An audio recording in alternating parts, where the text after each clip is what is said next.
여러분, 꼭 기억해 주셔야 할 중요한 이야기가 있습니다. 요즘 건강관리라는 이름으로 널리 알려진 조언 중 하나가 바로 저녁 식사는 배가 70%만 차도록 먹으라는 것입니다. 처음 들으면 꽤 그럴듯하게 느껴지지요. 특히 50대 중반을 넘긴 분들은 이 말을 거의 절대적인 규칙처럼 여기십니다.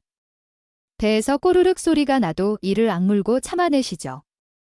이것이 건강을 지키는 길이라고 믿기 때문입니다. 하지만 제가 진료 현장에서 직접 수없이 목격한 바에 따르면 그 결과는 예상보다 훨씬 심각합니다. 중대한 질환, 심지어 생명을 위협하는 악성 질병들 가운데 상당수가 바로 이런 잘못된 건강 상식에서 시작된 경우였습니다. 매일 저녁을 70%만 먹으며 10년 가까이 실천한 분들의 몸은 점점 차가워지고 손발은 얼음장처럼 식어졌으며 결국 병원을 찾았을 때는 이미 큰 병이 자리 잡고 있는 경우가 많았습니다. 왜 이런 일이 생길까요? 이유는 분명합니다. 한쪽 면만 보고 전체를 놓친 채 건강을 관리하려 했기 때문입니다. 많은 분들이 이렇게 물으십니다. 절대 그렇지 않습니다. 제가 강조하고 싶은 핵심은 55세 이후부터는 몸속 기운의 흐름이 완전히 달라진다는 점입니다. 젊었을 때는 양기가 충만해서 해가 머리 위에 떠 있는 동안 무엇을 먹든 얼마나 먹든 소화가 잘 되었습니다. 심지어 과식해도 몸이 알아서 처리해 주었죠. 하지만 55세를 넘기면 상황이 달라집니다. 한의학적으로 보면 이 시기는 해가 산 너머로 넘어가는 때와 같습니다. 몸의 양기는 점점 안으로 모여들고 소화력과 대사력은 20대 청년과 비교조차 되지 않을 만큼 약해집니다. 이런 상태에서 여전히 저녁은 70%만 먹으면 된다는 숫자에만 매달린다면 그것은 오히려 현명하지 못한 선택이 됩니다. 진정한 한의학은 칼로리나 숫자를 따지지 않습니다. 몸의 기운과 흐름을 살핍니다.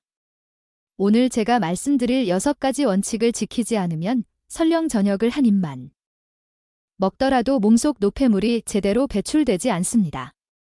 시간이 지나면서 그것은 쌓여 응어리진 음식이 되고 한의학에서 말하는 종양의 씨앗이 될 수 있습니다. 이는 결코 과장이 아닙니다. 얼마 전 제 진료실에 한 환자분이 찾아오셨습니다. 환갑을 넘긴 분으로 인품도 좋고 가정 형편도 넉넉한 편이었습니다. 그분은 건강을 매우 소중히 여기며 저녁 식사는 하루도 거르지 않고 철저히 70%만 드셨다고 하셨습니다.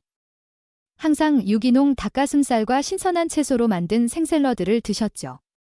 그런데 결과는 어떠했을까요?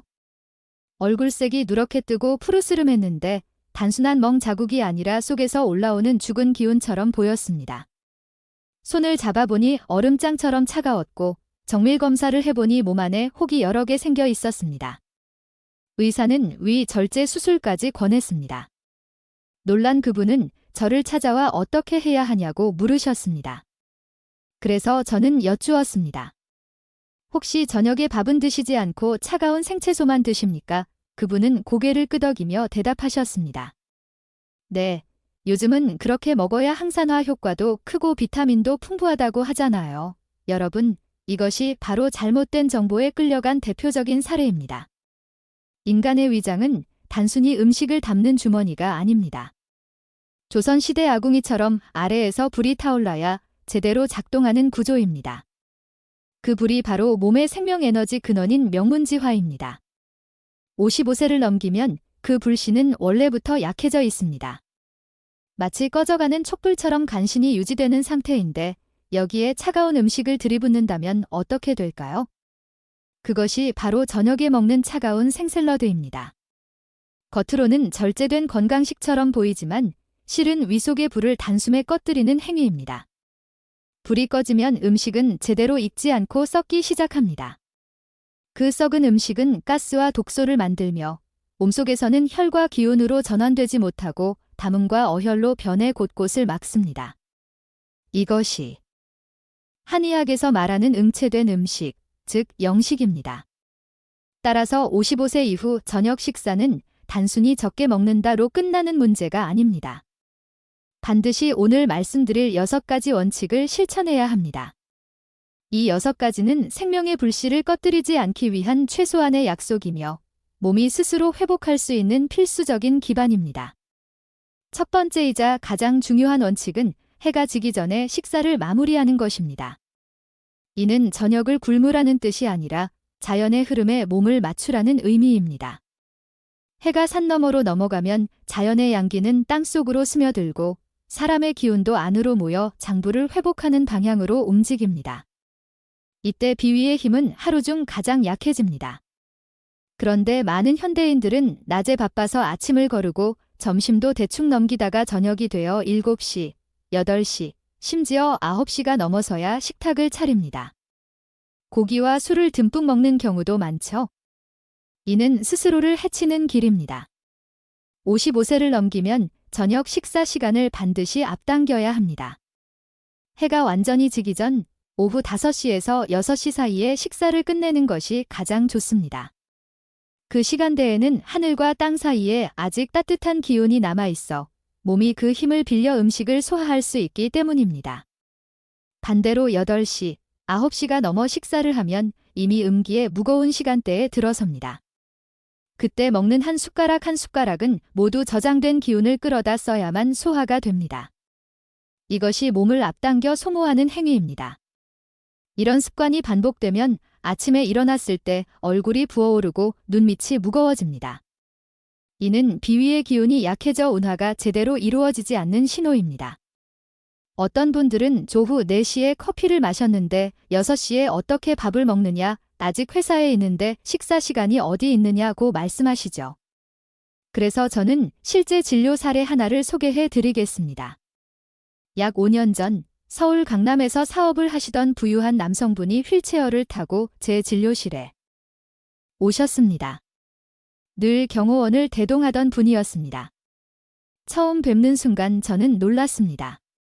얼굴색이 새까맣게 어두운데 그 속에서 기름기 도는 광택이 비쳤기 때문입니다. 한의학에서는 검은 기운이 신장과 연결된다고 보지만 이분의 색은 생명력이 무너진 장부 붕괴의 신호였습니다. 그분은 50대 후반이었습니다. 식습관을 물어보니 자랑스럽게 말씀하셨습니다. 최고의 영양사를 두고 있으며 매일 저녁 해외에서 공수한 고급 해산물과 랍스터를 드신다고요. 거래 때문에 밤 9시, 10시에 식사를 시작해 자정까지 이어간다고 했습니다. 기름진 음식은 피하는데 왜 간과 신장이 나빠졌냐고 물으셨죠. 저는 창밖으로 저무는 해를 가리키며 말씀드렸습니다. 돈으로 최고의 식재료는 살 수 있어도 두 번째 태양은 살 수 없습니다. 사람의 몸은 예태시계처럼 정확한 시간표에 따라 움직입니다. 밤 9시부터 11시는 순환이 바뀌는 시간이고 11시부터 1시는 담, 1시부터 3시는 간이 스스로 정비하고 독소를 정리하는 가장 중요한 순간입니다. 그런데 그 시간에 술과 해산물을 밀어넣으면 본래 간으로 모여야 할 에너지가 위로 급히 지원을 보내야 합니다. 정화 작업은 중단될 수밖에 없죠. 이는 마치 집에 불이 났는데 소방관이 불을 끄는 중에 부엌 수도가 터졌다고 먼저 고치라고 부르는 것과 같습니다. 결국 불은 더 커지고 독소는 빠져나가지 못합니다. 이런 생활이 쌓이면 장부는 매일 밤 쉬지 못하고 회복되지 못한 채 굳어집니다. 그분은 그 자리에서 눈물을 흘리며 말씀하셨습니다. 만약 10년만 일찍 이 이야기를 들었더라면 밤 9시 식사를 위해 그렇게까지 일하지 않았을 겁니다. 그래서 저는 분명히 말씀드립니다. 55세 이후에는 아무리 바빠도 오후 6시 전에 가벼운 식사라도 먼저 하셔야 합니다. 회의 중이라도 김밥 한 줄이나 따뜻한 국 한 그릇으로 위를 달래주세요. 이것이 안을 편안하게 하는 방법입니다. 그 시간에 먹지 않으면 위는 공회전을 시작하고 위산이 점막을 자극하며 이미 많지 않은 생명 에너지를 계속 소모하게 됩니다.